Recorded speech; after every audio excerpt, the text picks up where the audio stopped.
샬롬 샬롬 샬롬 샬롬. 하나님 사랑합니다. 여러분 주 안에서 사랑합니다. 이르미야 45장 1절에서 5절. 사명자의 가는 길에 어떤 길일까요? 45장은 이르미야 선지자가 바룩을 위로하기 위한 말씀을 기록하고 있습니다. 서기관 바룩은 자신의 임무에 충실하여서 선지자 이르미야의 구전을 기록했죠. 이 말로 전하는 내용들을 기록한 사람 바룩, 서기관입니다. 그러나 유다 백성들이 당하는 고통으로 인해 자신이 평안하지 못했고, 하나님께서는 유다의 다른 백성들은 다 멸망한다 할지라도 바룩의 생명은 보호해주겠다라고 약속을 하셨습니다. 데리아의 아들 바룩입니다. 이르미야의 동역자이기도 하죠. 45장 1절부터 45입니다. 유다 요시야 왕의 아들 야외킨 넷째 해에 네리아의 아들 바룩이 이르미야가 불러주는 대로 모든 말을 책에 기록하니라. 그때 선지자 예레미야가 그에게 말하여 이르되, 바룩아, 이스라엘의 하나님 야훼께서 내게 이같이 말씀하셨느니라. 내가 일찍이 말하기를, 바로다, 야훼께서 나의 고통에 슬픔을 더하셨으니 나는 나의 탄식으로 피곤하여 평안을 찾지 못하도다. 너는 그에게 이르라. 야훼께서 이와 같이 말씀하시기를, 보라, 나는 내가 세운 것을 헐기도 하며 내가 심은 것을 뽑기도 하나니 온 땅에 그리하겠거늘 내가 너를 위하여 큰 일을 찾느냐? 그것을 찾지 말라. 보라, 내가 모든 육체의 재난을 내리리라. 그러나 내가 가는 모든 곳에서는 내가 너에게 내 생명을 노량물 주듯 하리라. 야훼의 말씀입니다. 너에게 내 생명을 노량물 주듯 하리라. 야훼의 말씀입니다. 바룩은 마세야의 손자이며 네리아의 아들입니다. 바룩은 복된이라는 뜻을 갖고 있어요. 바룩, 복되다. 그는 하나님의 선지자 예레미야의 절친한 친구이자 그의 서기로서 하나님의 일에 동역자로 활동했어요. 사역의 어려움을 감안할 때 좋은 동역자가 된다는 것은 정말 귀한 일이죠. 그리고 크고 중요한 일일수록 좋은 동역자들이 많이 요구되기 때문에 우리 사역자들과 성도들은 사역에 필요한 신앙 및 인격과 기술을 익혀두는 것이 필요합니다. 모세에게 여호수아가 있었고 엘리야에게는 엘리사가 있었고, 그렇죠? 예레미야에게는 바룩이 있었듯이 오늘도 신실하고 좋은 동역자들이 많이 요구가 된다. 외경심을 가져야 합니다. 잠언 9장 10절입니다. 야훼를 경외하는 것이 지혜의 근본이요 거룩하신 자를 아는 것이 명철입니다. 불의에서 떠나야 하죠. 디모데후서 2장 99절. 그러나 하나님의 견고한 터는 섰으니 인침이 있어 일렀으되 주께서 자기 백성을 아신다 하며 또 주의 이름을 부르는 자마다 불의에서 떠날지어다 하였느니라.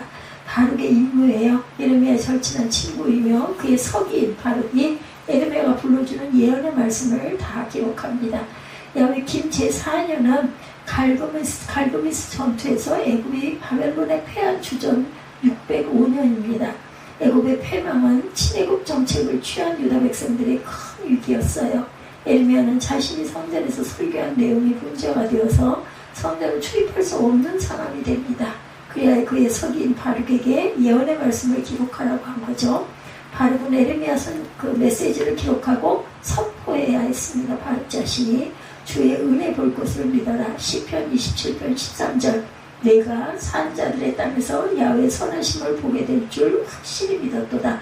너는 야훼를 기다릴지어다. 강하고 담대하며 야훼를 기다릴지어다. 말씀을 좀 청종할 줄 알아야 되겠죠. 전도서 12장 13, 4절입니다. 일의 결국은 다 들었으니 하나님을 경외하고 그의 명령들을 지킬지어다. 이것이 모든 사람의 본분이니라.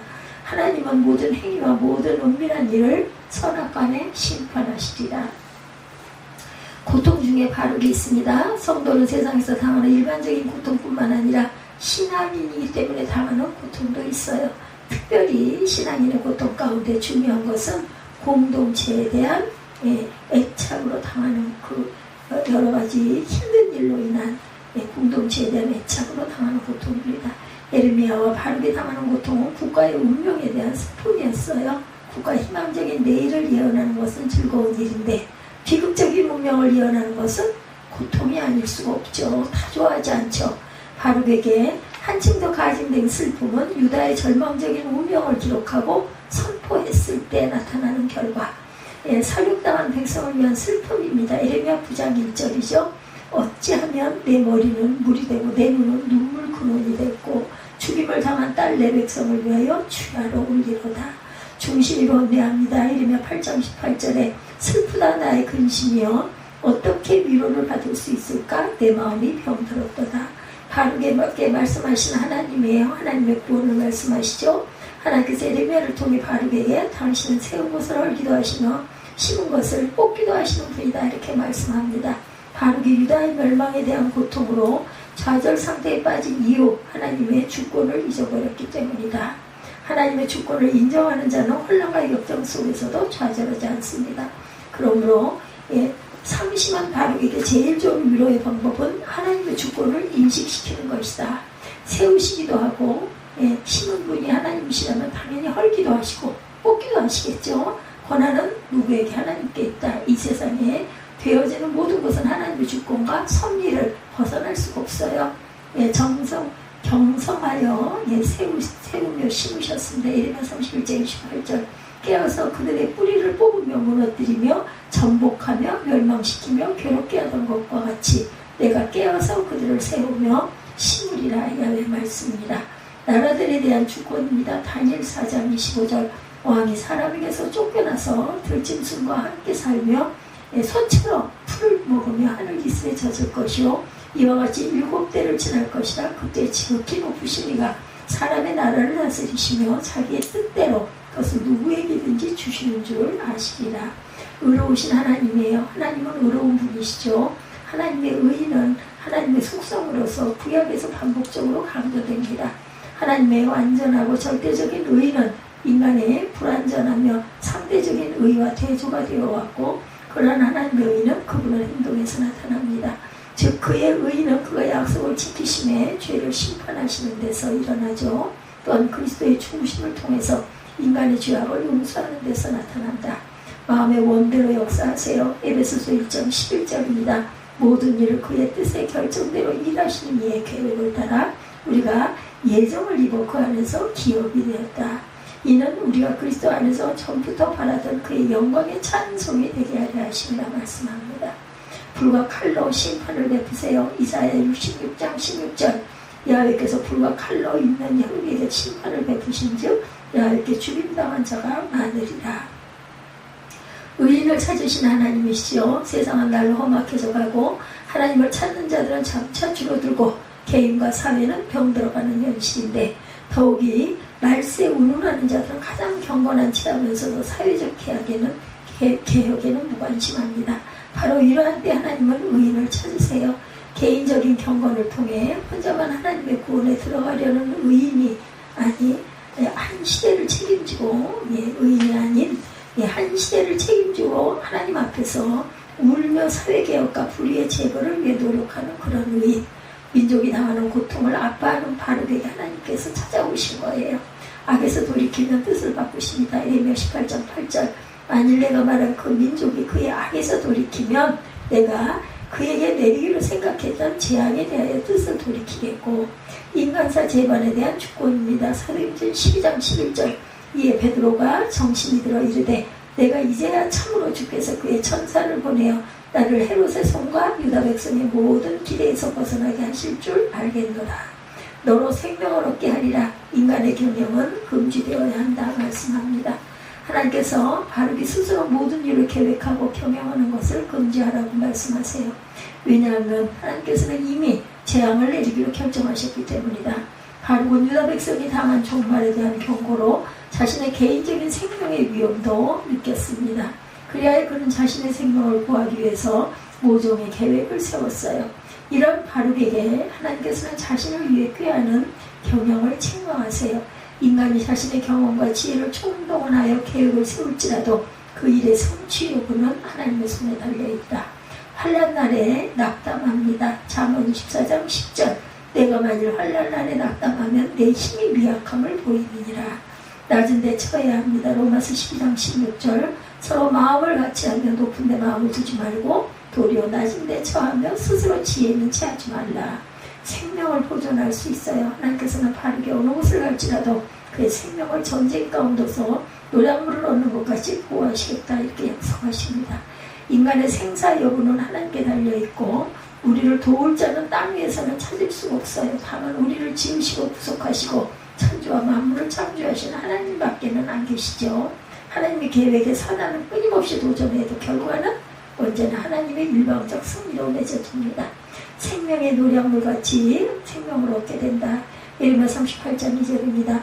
여호와께서 이와 같이 말씀하시되 이 성에 머무는 자는 칼과 기근과 전염병에 죽으리라. 그러나 갈대아인에게 항복하는 자는 살리니 그런 노량물을 얻음같이 자기의 목숨을 건지리라. 이렇게 말을 했는데도 모두 다 애굽으로만 달려가죠. 죽을 줄도 모르고 주께서 단정코 구원하신다. 예레미야 32장 18절. 너는 가서 구수인 에벤멜렉에게 말하기를 만군의 여호와 이스라엘의 하나님의 말씀에 내가 이 성에 재난을 내리고 복을 내리지 아니하리라 한 나의 말이 그날에 내 눈앞에 이루어지리라.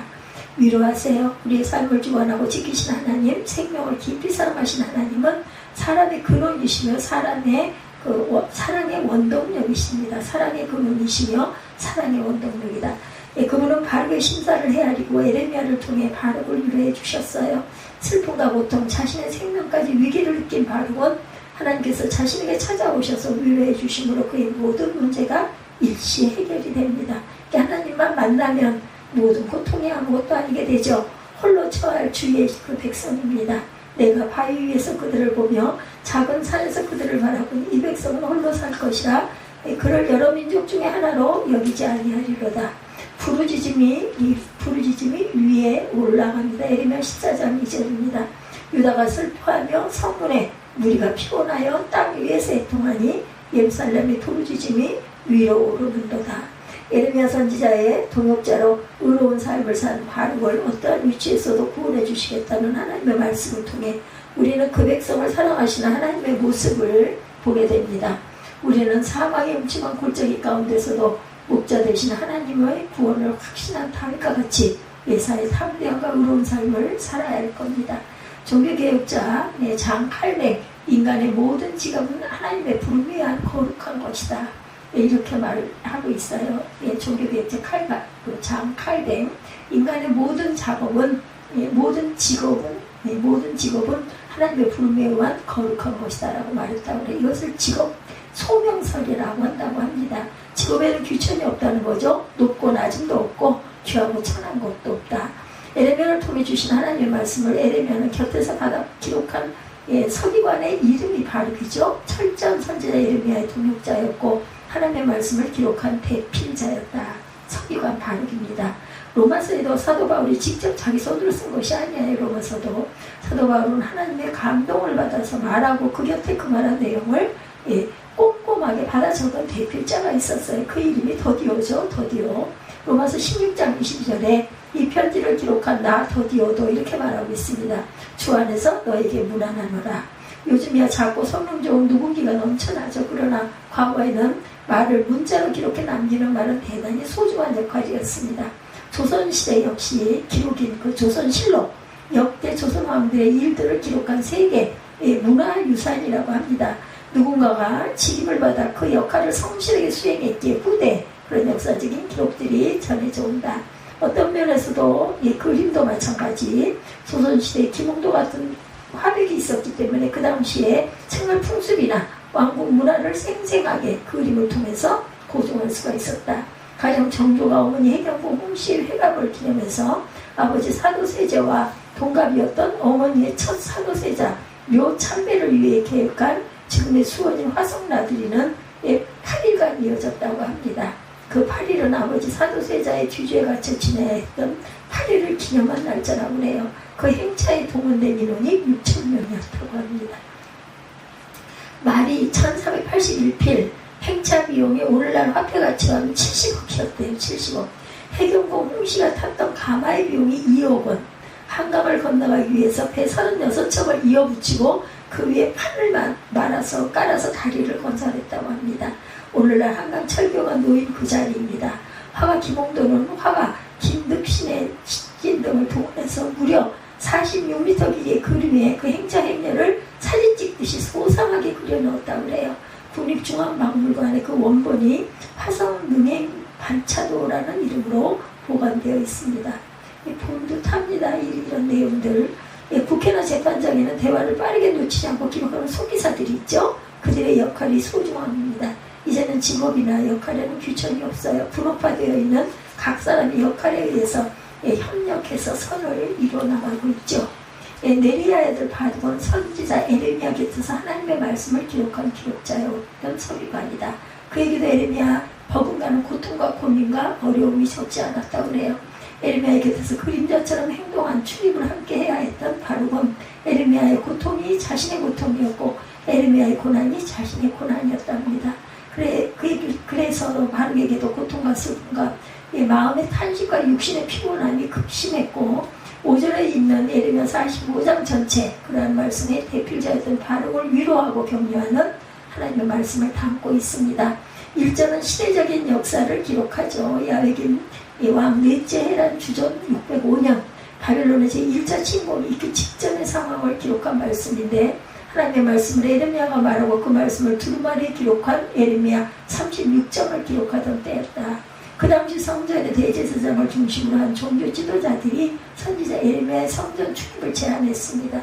그때 바룩이 에레미야를 대신해서 역할을 감당하면서 장차 유다에 임할 하나님의 심판 예언과 자신에게도 닥칠 고난을 생각하며 비탄에 빠져 있었어요. 그때 하나님은 에레미야를 통해서 바룩을 격려하고 위로하신 내용이 에레미야 45장 전체. 믿음으로 살아가는 우리 각 사람은 누구나 다 사명자입니다. 에레미야만 사명자가 아니라 하나님의 말씀을 대필하던 기록자인 바룩도 사명자. 오늘날 우리 각 사람도 마찬가지. 가정과 직장과 일터와 사회 곳곳에서 그리고 교회에서 각 사람이 나를 향하신 하나님의 분부와 기대와 섭리를 깨닫고 살아간다면 누구나 다 사명자예요. 그래서 오늘 말씀도 사명자의 가는 길 이렇게 정했어요. 하나님의 절대 주권입니다. 인간의 생소와 회복과 흥망성쇠가 하나님의 손안에 있습니다. 사람이 노력하고 수고하며 성실하게 사는 것이 필요하지만 하나님의 도우심과 인도하심을 인정할 줄 알아야 된다. 그런 믿음, 물론 하나님을 믿지 않는 이들은 하나님의 섭리에 운운하면 그런 게 말이 되느냐, 그런 게 어딨냐 하고 비판하고 나서겠지만 믿음의 눈으로 보면 우주 삼라만상을 주관하시는 하나님의 절대 주권이 있습니다. 인간 개인에게도 마찬가지 각 사람을 향하신 하나님의 섭리와 절대 주권이 있어요. 가령 아브라함이 나이 75세 고향 친척 아비집을 떠나죠. 그에게 말씀하신 하나님 말씀에 순종한 것입니다. 그러나 아브라함의 그런 생의 변화가 그의 곁에서 함께 살아가던 동족들에게는 받아들일 수 없는 사건, 말이 되지 않는 사건이 이해가 안 되죠. 그러나 우리가 창세기 12장부터 그 내용을 아는 대로 하나님은 아브라함과 그의 아내 사라를 통해서 하시려는 하나님의 절대 주권을 그들 부부의 생을 통해서 이루어 가셨어요. 그 절대 주권의 약속은 아들 이삭과 손자 야곱을 통하여 또한 이어갑니다. 우리는 에레미야를 대하는 중에 에레미야 45장 4절에 나오는 이 내용을 여러 차례 반복적으로 대하고 있어요. 이것이 하나님의 절대 주권을 표현하는 말씀입니다. 4절 보라 내가 세운 것을 헐기도 하며 내가 심은 것을 뽑기도 하나니 온 땅이 그러하겠거늘. 이 말씀의 의미가 하나님은 흥하기도 하시고 망하기도 하시는 하나님이시다. 하나님은 세우시기도 하시고 헐기도 하신다. 죽이기도 하시고 살리기도 하신다. 심기도 하시고 뽑기도 하신다. 그러므로 사람이 자기의 힘만 의지하고 사는 것은 어리석은 것이다. 마틴 루터가 가사를 쓰고 친히 곡을 붙인 내주는 강한 성이요. 가사가 그렇죠. 내 힘만 의지할 때는 패할 수밖에 없도다. 힘 있는 장수 나와서 날 대신하여 싸우네. 이 장수 누군가? 주 예수 그리스도의 만군의 주로다. 당할 자 누구냐? 반드시 이기리로다. 신앙생활 한다는 것, 나를 향하신 하나님의 절대 주권을 깨닫고 그 다스리심 앞에 나의 주권을 내어드리는 것입니다. 내가 주인 삼원이란 제목의 찬양 여러분들 잘 아시죠? 내가 주인 삼은 모든 것 내려놓고 내 주 대신 주 앞에 나가 내가 사랑했던 모든 것 내려놓고 주님만 사랑해. 내가 주인 삼은 모든 것 내려놓고 내 주 대신 주 앞에 나가 내가 사랑했던 모든 것 내려놓고 주님만 사랑해. 주사랑 거친 풍파에도 깊은 바다처럼 나를 잠잠케 해. 주사랑 내 영혼의 반석 그 사랑 위에 살리라. 예. 주사랑 거친 풍랑에도 깊은 바다처럼 나를 잠잠케 해. 주사랑 내 영혼의 반석 그 사랑 위에 서리. 예, 가사가 쉽고 찬양 따라 부르기가 쉽죠. 내가 내 것을 그렇게 쉽게 내려놓고 살 수가 있나.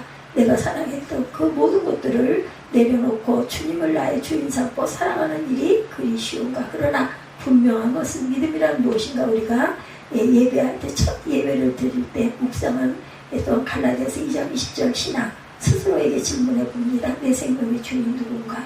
내 건강의 주인이 누구인가? 내 가족, 내 자녀의 주인은 누구인가?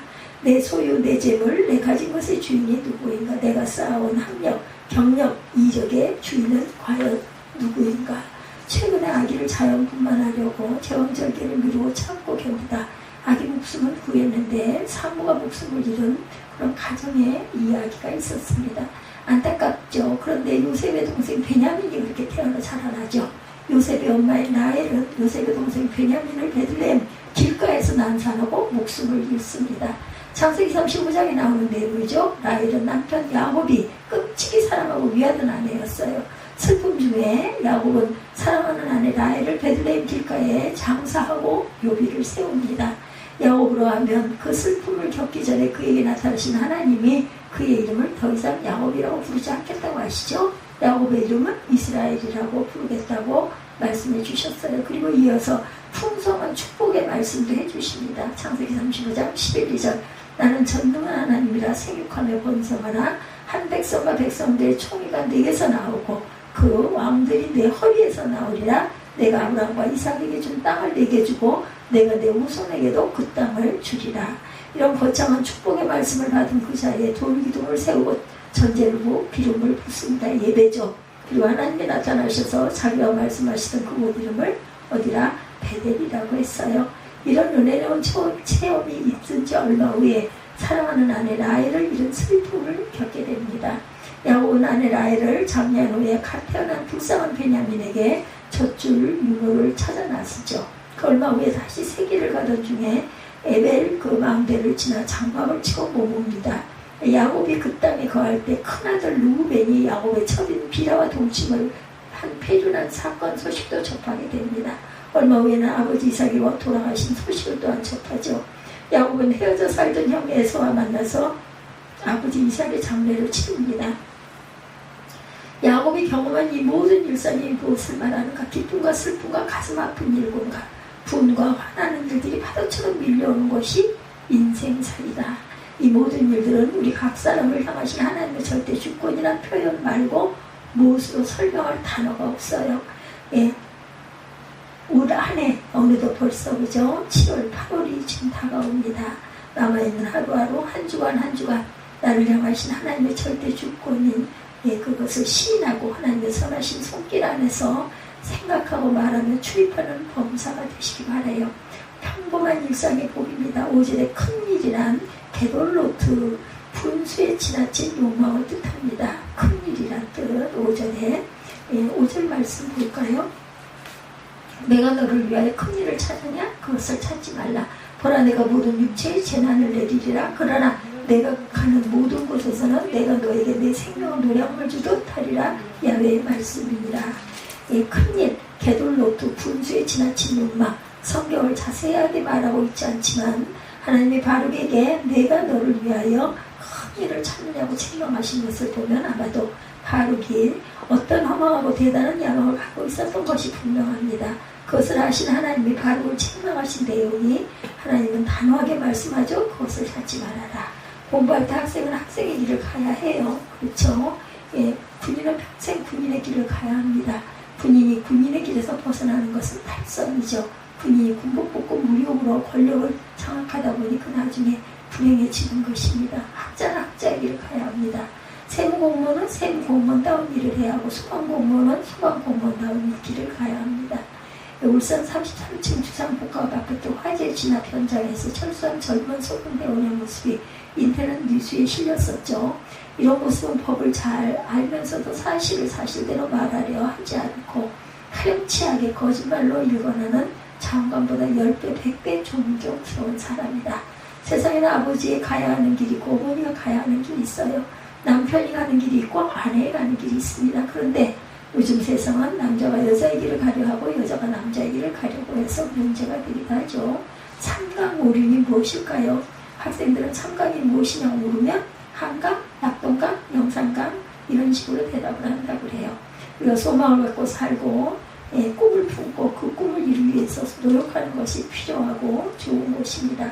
그러나 허망한 꿈에 사로잡히거나 지나친 욕망에 사로잡혀서 물불가리지 않고 목표만 향해 달려가는 것은 지극히 위험한 일이다.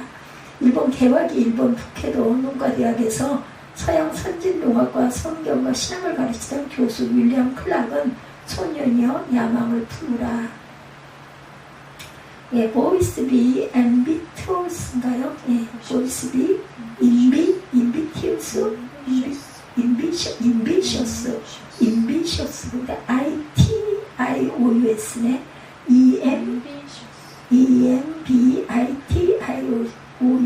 ambitious. 그러나 정작 그 자신은 미국으로 돌아가며 나중에 허름한 여인 속에서 초라한 나날을 지내다가 생을 마친 것으로 알려졌어요. 소년이여 야망을 품으라를 남긴 것으로 유명한 교수님, 신학을 가르쳐 성경과 신학을 가르친 교수 윌리엄 클락이 이런 생애를 마쳤다고 합니다.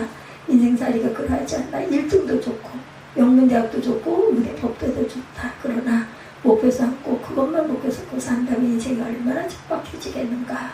법을 공부하고 사법고시 합격하고 법조인의 길을 평생 걸어온 이들이 나라를 오히려 어렵게 만들기도 합니다. 너무 알다 보니 노아는 세상 사람들이 그를 손가락질하고 나무랐지만 자신을 향한 하나님의 말씀을 준행했죠. 분수를 지켰습니다.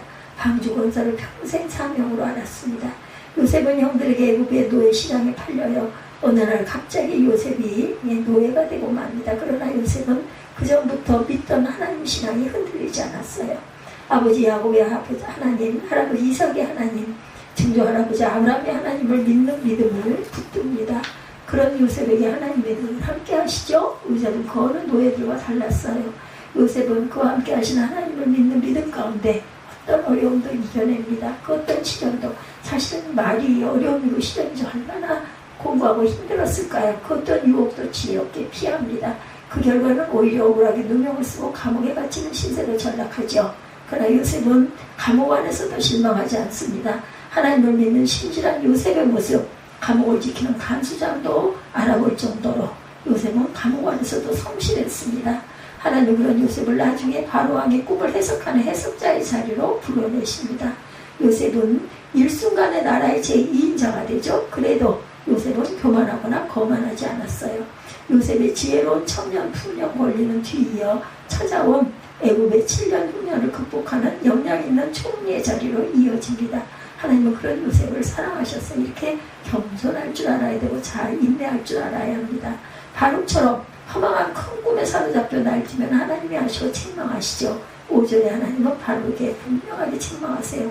바룩아 내가 큰 일을 찾지 말아라. 헛된 욕망에 사로잡혀서 주어진 하나님의 은혜의 복을 내 발로 걷어차지 말라 말씀하시죠. 분복이란 말이에요. 하나님은 각 사람에게 자신이 누리며 살 만한 분복을 나눠주셨어요. 그것을 감사함으로 누리며 사는 것이 복의 길입니다.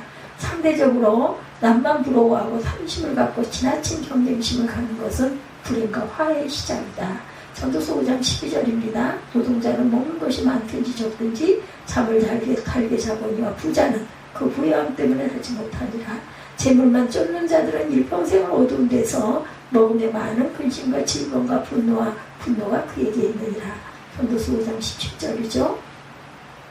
현대인의 번역 성경에 보면 나는 하나님이 주신 짧은 일생을 사는 동안 먹고 마시며 자기 일에 만족을 느끼는 것이 제일 좋은 일이며 이것이 우리의 운명임을 알았어요. 만일 하나님이 어떤 사람에게 부와 재물을 주셔서 그것을 누리게 하시고 복을 받아 자기가 수고한 것을 즐길 수 있게 하시면 그것은 하나님의 선물입니다. 하나님이 그의 마음에 기쁨을 채워주셨으므로 그는 인생이 짧다는 것을 그렇게 심각하게 생각하지 않는다. 전도서 5장 18절에서 20절 이렇게 말씀하고 있어요. 우리 속담에 10손가락 깨물 아프지 않은 손가락 하나도 없다고 그러죠. 세번역 성경에 보니까 전도서 5장 20절 말씀을 이렇게 말합니다. 우리 각 사람을 향한 하나님의 마음을 알게 하는 내용이다.